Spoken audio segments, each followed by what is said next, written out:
Reviews. The Instigators. I didn't think Doug Liman could deliver a worse film than Roadhouse, the plastic, overwrought remake of the 1980s cult classic. With The Instigators, his second film of the year, he manages to make Matt Damon, in a reteaming from their Bourne days, so void of any charm that the director makes this among the actor's least crowd-pleasing offerings. This Apple TV heist flick is underwritten, dreary, tedious, inert, and without any stakes. I almost hesitate to write too much about it because this soulless dreck feels so unworthy of adding blemishes to the white page. From the jump, the unfocused script by Casey Affleck and Chuck McLean makes The Instigators a chore to watch. The retired Marine Rory, Damon, and an alcoholic Cobby, Affleck, are two stiffs thrown together with the hot-headed Scalvo, Jack Harlow, by local Boston crime boss, Mr. Basagia, Michael Stuhlbarg, and Richie DeChico, Alfred Molina. The city's present mayor, the ruthless Mayor McKelly, Ron Perlman, is facing off against the underdog Mark Choi, Ronnie Cho. The two bosses think McKelly is going to win in a landslide like he always does. At his victory party, which requires a bribe for entry, there's bound to be plenty of money. The seemingly easy job, however, goes south when McKelly loses, leaving Rory and Cobby fleeing from the heist with nary any loot to show for their troubles. The only worthwhile treasure is a chain belonging to McKelly, containing the combination to a safe. The desperate mayor dispatches Frankie, Ving Rhames, a cop, to hunt down Rory and Cobby. The pair leap across the city, taking Rory's therapist, Dr. Donna Rivera, Hong Chow, hostage in the process. Despite the stacked cast, the premise is thin. The Instigators commits the unconscionable sin of somehow underusing every one of its actors. Stuhlbarg charges in with a big accent, but, along with Molina, pretty much disappears a third into the film. Paul Walter Hauser appears briefly as a fixer, while Toby Jones, playing the mayor's attorney, barely counts as background. Rhames merely broods.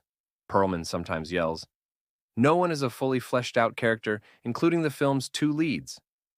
While we're given some convoluted reasons why Rory and Cobby, respectively, need the money, those stakes aren't felt during the film. Instead, the script attempts a half-baked triangle between Rory, Cobby, and Dr. Rivera. Cobby and Dr. Rivera attempt to do some form of flirting, maybe? That totally fizzles. The film isn't attractive, relying on garish coverage. The needle drops are among the most perplexing I've ever heard. The lyrics to Ball of Confusion, people moving out, people moving in, why? Because of the color of their skin.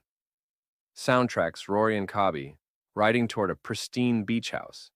If this is a joke, Damon and Affleck do not sell it. Downtown jumpstarts a high-speed chase. Jump Around gives rhythm to a crowd of people chasing after money, floating in the air a la Kubrick's The Killing. The song choices lack coherency so much that they feel as though Liman forgot to turn the shuffle off on Spotify. None of this is helped by Affleck simply being miscast. While his morose persona should work for the sullen, sarcastic Cobby, he just sucks the energy away from the script's banter.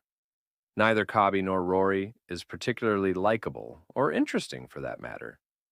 Damon tries to wield his usual charm, but it lands with a thud amid poorly conceived scenes and even worse rhythm between him and Affleck.